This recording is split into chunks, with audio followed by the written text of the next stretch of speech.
Hello friends, welcome hour lost memory channel. আচ্ছা, তো আজকে আমরা একটা টপিক নিয়ে এসেছি, সেটা হচ্ছে রেসপিরেশন ইন প্ল্যান্টস। তো চলো দেখে নিই কী এখানে আছে। আচ্ছা, তো রেসপিরেশন কি উদ্ভিদেরা রেসপিরেশন করে থাকে, না রেসপিরেশন আর ব্রিদিং কি একই জিনিস? চলো এগুলো সব আস্তে আস্তে আমরা দেখে নেব। তো প্রথমে বলছে, দেখো, নিড অফ রেসপিরেশন। তো helps organism to survive and provides energy for absorption, movement, আচ্ছা, ট্রান্সপোর্টেশন আর reproduction, breathing etc. Difference between breathing and respiration. Breathing হচ্ছে কি এক্সচেঞ্জ অফ গ্যাস, মানে গ্যাসের যে এক্সচেঞ্জ সেটা হচ্ছে আমরা ব্রিদিং বলবো। কিন্তু রেসপিরেশন কি? রেসপিরেশন হচ্ছে breakdown of organic macromolecular oxidation of organic molecule. এবার আমরা দেখি cellular respiration. Oxidation or breakdown of substrate food to release energy. আচ্ছা, রিলিজ এনার্জি রিলিজ করতে হবে কেন না? Exergonic process. এনার্জি রিলিজটাকে আবার আমরা বলতে পারি কি exergonic process. For energy release কেন করতে হয়? For trapping of energy to synthesis ATP, মানে এটিপি উৎপন্ন করার জন্য, মানে এটিপির জন্য আমরা কি করি? উদ্ভিদরা কি করে? এনার্জি রিলিজ করে। তো এটা একটা আচ্ছা, তো এটা হচ্ছে ফটোসিনথেসিসের একটা সিম্পল বিক্রিয়া, যেটা আমরা অনেক ছোটোবেলা থেকে পড়ে আসছি। ঠিক আছে, C6H12O6 প্লাস 6O2, তার সাথে ক্যাটাবলিক, যেখানে 686 কিলো ক্যালোরি এনার্জি দিতে হবে, এবং এখানে 6CO2 প্লাস 6H2O2, মানে 6টা জল আমরা পেয়ে যাব। এটা একটা অ্যাম্ফিবলিক প্রসেস। ঠিক আছে, আর এখানে কি হচ্ছে, এডিপির সাথে আইপি অর্থাৎ কি ইনঅর্গানিক ফসফেট সেল। আইপি মানে হচ্ছে ইনঅর্গানিক ফসফেট সেল, সেখান থেকে আমরা কি পাচ্ছি? এটিপিকে আমরা বলতে পারি। আচ্ছা, তো এটিপি কি? এটিপি হচ্ছে ফসফোরাইলেশন, আর এখানে কি হয়? Energy currency of cells. ঠিক আছে, this is not a single step process. এই যে আচ্ছা, তো this is not a single step process, complete oxidation of food. Phosphorylation হচ্ছে 3টে স্টেপ আমরা দেখছি এখানে, সেটা হচ্ছে ফটোফসফোরাইলেশন ইন ফটোসিনথেটিক সেল, আর এটা ক্লোরোপ্লাস্টে হয়ে থাকে। ঠিক আছে, আর সাবস্ট্রেট লেভেল, যেটা ডিরেক্ট এটিপি ফর্মেশন। সাবস্ট্রেট লেভেলটা হচ্ছে direct ATP formation. Oxidation phosphorylation হচ্ছে কি indirect ATP formation. Substrate level হচ্ছে ডাইরেক্ট এটিপি ফর্মেশন, আর অক্সিডেশন ফসফোরাইলেশন হচ্ছে indirect ATP formation from NADH and FADH2। এটা কোথায় হয়? Site inner membrane of mitochondria eukaryotic সেলের মধ্যে অ্যান্ড মিসোজোম প্রোক্যারিওটিক সেলের মধ্যে। তাহলে এই অক্সিডেশন ফসফোরাইলেশন এটা ইউক্যারিওটিক সেলের মধ্যে কোথায় হয়? Inner membrane of mitochondria. এটা খুব ইম্পর্টেন্ট কোশ্চেন, যেটা দিয়ে থাকে, আর তার পাশাপাশি জেনে রাখা ভালো প্রোক্যারিওটিক কোষের ক্ষেত্রে, সেলের ক্ষেত্রে মিসোজোম। তারপর একটা কোশ্চেন দেখো, ডু দ্য প্ল্যান্ট ব্রিথ, মানে কি উদ্ভিদেরা কি ব্রিথ মানে ব্রিদিং করে? তো এর অ্যান্সার কি হবে? Yes, with the help of stomata and lenticels. আচ্ছা, নেক্সট আমরা জানবো যে উদ্ভিদের মধ্যে, মানে প্ল্যান্টের মধ্যে রেসপিরেশন অর্গান থাকে কি না, আর সেগুলো যদি অ্যাবসেন্স থাকে তাহলে কেন থাকে। তাহলে আমরা প্রথমে জেনে নিই যে প্ল্যান্টের মধ্যে কিন্তু কোনো রেসপিরেশন অর্গান নেই। আমরা কিন্তু কোনো রেসপিরেশন অর্গান আজ পর্যন্ত প্ল্যান্টের মধ্যে দেখিনি।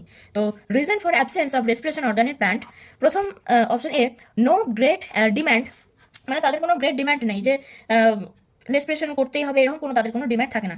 দে can take care of needs, কারণ তারা নিজেদের প্রয়োজন নিজেরাই মেটাতে পারে।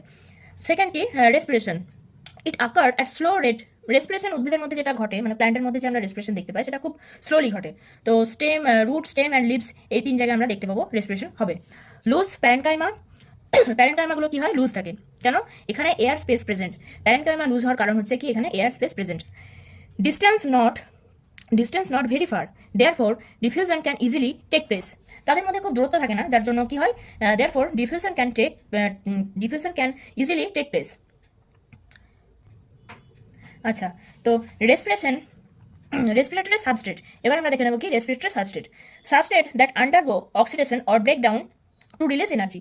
তো এই সাবস্ট্রেটটা কি? Substrate that undergo oxidation or breakdown to release energy. It is 3 type. এই সাবস্ট্রেট 3 প্রকার হয়ে থাকে। Carbohydrate, preferred source of energy or instant source of energy. Fat, it has maximum energy, আর প্রোটিন। আচ্ছা, ফ্যাট আমরা সব থেকে বেশি পেয়ে থাকি, ফ্যাট সব থেকে বেশি থাকে, কিন্তু কোনো এনার্জি উৎপন্ন করতে হলে, মানে এটিপি পরে এনার্জি যদি উৎপন্ন করতে হয়, তাহলে সেটা কার্বোহাইড্রেট থেকে আমরা পেয়ে থাকি। Instant source of energy, carbohydrate is instant source of energy.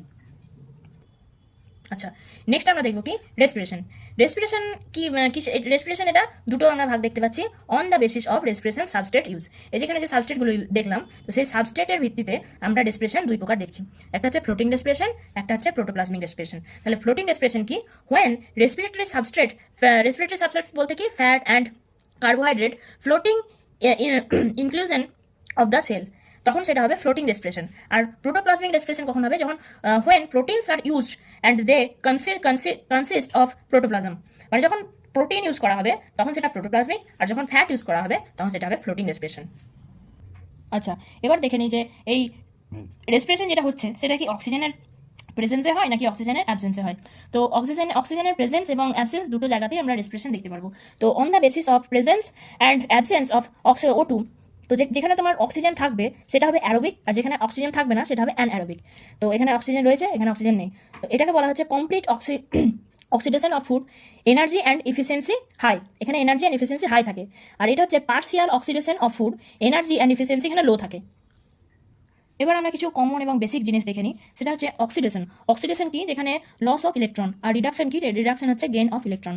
মানে যেখানে তোমার ইলেকট্রন লস হবে সেটা হবে অক্সিডেশন, আর যেখানে ইলেকট্রন গেইন হবে সেটা হবে রিডাকশন। আর রেডক্স ইকুইভ্যালেন্স যদি বলে কেউ, তো সেটা কি, সেটা হচ্ছে loss and gain of electron in the form of hydrogen.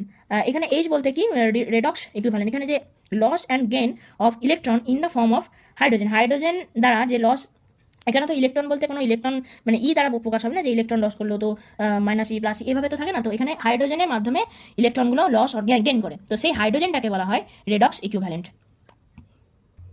আচ্ছা, এবার আমরা সব থেকে জটিল জিনিস, মানে অনেকের জটিল বলে মনে হয়, গ্লাইকোলাইসিস, সেটা পড়বো। গ্লাইকোলাইসিস কি, গ্লাইকোলাইসিস কি জিনিস, কীভাবে হয় না হয় সেসব নিয়ে ডিটেলস আলোচনা করবো। তো তার আগে কিছু একটা জিনিস তোমাদেরকে দেখাই। আচ্ছা, কোথায় অক্সিডেশনে গ্লাইকোলাইসিস, যেটা বললাম গ্লাইকোলাইসিসের মধ্যে কোথায় অক্সিডেশন আর কোথায় রিডাকশন হচ্ছে, এটা যদি বুঝতে হয় তাহলে সহজে মনে রাখার জন্য এইভাবে করতে পারো। তো এনএডি থেকে NADH, তো NAD থেকে যখন NADH হবে, মানে একটা H চলে এলো, তখন সেটা হবে রিডাকশন। ঠিক আছে, তো রিডাকশন এখানে আমরা কি বলেছিলাম, যে gain electron gain of electron, তো ইলেকট্রন কি দ্বারা তো মানে থাকবে না, তো এখানে কি, এখানে H দ্বারা, H এর মাধ্যমে যে ইলেকট্রন গেইন হয় সেটাকে বলেছিলাম রেডক্স ইকুইভ্যালেন্ট। আর তো তাহলে NAD থেকে NADH, এখানে একটা দেখো H চলে এসছে, মানে আমরা জানবো NAD থেকে যদি NADH হয় তাহলে আমরা জানবো রিডাকশন। আবার যদি NADH থেকে NAD হয়, অর্থাৎ এদিকে যদি যায় তাহলে হবে অক্সিডেশন। সিমিলারলি NADP থেকে যদি NADPH হয় তাহলে সেটা জানবো রিডাকশন। আবার NADPH থেকে যদি NADP হয় তাহলে সেটা হবে অক্সিডেশন। সিমিলার অ্যাজ FAD থেকে যদি FADH2, এখানে কিন্তু শুধু H না, এখানে একটা জিনিস মনে রাখতে হবে, এখানে কিন্তু H2 হবে। তো FAD থেকে যদি FADH2 হয় তাহলে সেটা হবে কি, রিডাকশন। আবার যদি এইভাবে এদিকে যায়, মানে FADH2 থেকে যদি FAD যায় তাহলে হবে সেটা অক্সিডেশন। তারপর এখানেও তাই,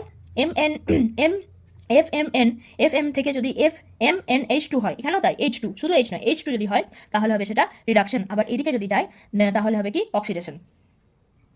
আচ্ছা, তো এবার গ্লাইকোলাইসিস কি, গ্লাইকোলাইসিস সম্বন্ধে কিছু বেসিক জিনিস আমরা দেখে নেবো, তারপরে গ্লাইকোলাইসিসের ভিতরে আস্তে আস্তে যাবো। আচ্ছা, গ্লাইকোলাইসিস যেই কথাটা আছে, শব্দটা আছে, সেই শব্দটা দুটো গ্রিক ওয়ার্ডস মিলিয়ে হয়েছে, একটা হচ্ছে গ্লাইকো, একটা হচ্ছে লাইসিস। গ্লাইকো এর মিনিং হচ্ছে এই গ্লাইকো এইটার মিনিং হচ্ছে গ্লুকোজ, আর লাইসিস এটার মিনিং হচ্ছে স্প্লিটিং, মানে গ্লুকোজের ভেঙে যাওয়া, সেটাই হচ্ছে গ্লাইকোলাইসিস। তো দেখো, ব্রেকডাউন অফ গ্লুকোজ পার্সিয়ালি, মানে আমরা পার্সিয়ালি বলতে পারি যে ব্রেকডাউন অফ গ্লুকোজ, সেটা হচ্ছে গ্লাইকোলাইসিস, পার্সিয়ালি কিন্তু। কমন রেসপিরেটরি পাথওয়ে, মানে রেসপিরেটরি পাথওয়ে, তোমরা রেসপিরেটরি যে পাথওয়ে দেখো না কেন গ্লাইকোলাইসিসকে দেখতে পাবে। তো এটা কি হয়, গ্লুকোজ থেকে কমপ্লিটলি অক্সিডাইজ করে, কি হয় এখানে 6টা কার্বন ডাইঅক্সাইড এবং 6টা জল এই গ্লুকোজ থেকে আমরা পেয়ে যাই, তারপরে গ্লাইকোলাইসিস আস্তে আস্তে শুরু হয়, যেটা partially oxidation to from 2 molecule of pyruvic acid. মানে একবার যদি গ্লাইকোলাইসিসটা হয় তাহলে আমরা 2টো পাইরুভিক অ্যাসিড আমরা পাবো। সাইট কোথায় হয়ে থাকে, সাইট হচ্ছে সাইটোপ্লাজম অর সাইটোসল। আচ্ছা, গ্লাইকোলাইসিসকে অনেক সময় EMP পাথওয়ে বলা হয়, এটা খুব ইম্পর্টেন্ট কোশ্চেন, অনেক সময় দেয় ম্যাচিংয়ের ক্ষেত্রে এটা আছে। গ্লাইকোলাইসিসকে অনেক সময় EMP পাথওয়ে বলা হয়, কেন বলা হয়, 3জন সায়েন্টিস্ট মানে আবিষ্কার করেছিলেন গ্লাইকোলাইসিস, তো সেই সায়েন্টিস্টগুলোর নাম এখানে লেখা রয়েছে, ঠিক আছে। তো তাদের নামের প্রথম অক্ষরগুলো থেকে এইটার নাম হয়েছে EMP পাথওয়ে। তো সায়েন্টিস্টের নাম কখনোই আসে না, তবে EMP পাথওয়ে দিয়ে অনেক সময় ম্যাচিং এর ক্ষেত্রে আসে, যে EMP পাথওয়ে এদিকে থাকলো, এদিকে গ্লাইকোলাইসিস থাকলো, তখন গ্লাইকোলাইসিসের সাথে EMP পাথ করতে হবে। আচ্ছা, only step in aerobic respiration, storage from starch glucose glycolysis, মানে স্টোরেজ ফ্রম স্টার্চ থেকে আমরা পাবো গ্লুকোজ, সেই গ্লুকোজ থেকে হবে গ্লাইকোলাইসিস। গ্লাইকোলাইসিস যে প্রসেসটা আছে সেই প্রসেসের সব শেষে যে আমরা পাই, ঠিক আছে, এন্ড প্রোডাক্ট অফ ফটোসিনথেসিস, মানে গ্লাইকোলাইসিসের সব শেষে যে আমরা প্রোডাক্টটা পেয়ে থাকি সেটা হচ্ছে সুক্রোজ, মানে এন্ড প্রোডাক্ট অফ ফটোসিনথেসিস, মানে ফটোসিনথেসিসের যেটা শেষ প্রোডাক্ট যেটা সুক্রোজ, সেই সুক্রোজ থেকে আমাদের এই গ্লাইকোলাইসিস শুরু হয়। সুক্রোজ আমরা সুক্রোজের মধ্যে গ্লুকোজ আর ফ্রুক্টোজ থাকে, এন্টার টু গ্লাইকোলাইসিস, মানে ফটোসিনথেসিসের সব থেকে লাস্ট প্রোডাক্ট যেটা সুক্রোজ, সেই সুক্রোজটার থেকে আমরা গ্লুকোজ আর ফ্রুক্টোজ পেয়ে থাকি। এই গ্লুকোজ আর ফ্রুক্টোজ কিন্তু গ্লাইকোলাইসিস প্রক্রিয়ায় অংশ নেয়, মানে এখান থেকে গ্লাইকোলাইসিস প্রক্রিয়াটা শুরু হয়। আচ্ছা, তো আজকের আমি এই ভিডিওটাতে ওভারভিউ অফ গ্লাইকোলাইসিস একটু বলে রাখি, নেক্সট ভিডিওতে আমরা গ্লাইকোলাইসিস যে পুরো প্রসেসটা নিয়ে আলোচনা করব। তো ওভারভিউ অফ গ্লাইকোলাইসিস এটা হচ্ছে 10 চেন রিয়াকশন, মানে 10টা রিয়াকশনের মধ্য দিয়ে গ্লাইকোলাইসিস প্রসেসটা সম্পন্ন হয়ে থাকে। প্রথমে একটা গ্লুকোজ যেটা 6 কার্বন, তারপরে আমরা পেয়ে যাব 2 পাইরোভিট অর 2 পাইরোভিক অ্যাসিড যেটা 3 কার্বন আসবে, ঠিক আছে। এখানে ইনকমপ্লিট অক্সিডেশন ঘটবে। তো এই পুরো ব্যাপারটা আমি শর্টে বলে রাখলাম যে এটাই খুব ইম্পর্টেন্ট, যে এটা 10 চেন রিয়াকশন, এটা অনেক সময় কোশ্চেনে দিয়ে থাকে। তো এই ওভারভিউটা আমি বলে রাখলাম। তো নেক্সট দিন এরপরে এই ডিটেলসে আমি গ্লাইকোলাইসিসটা আলোচনা করব, ঠিক আছে। টাটা।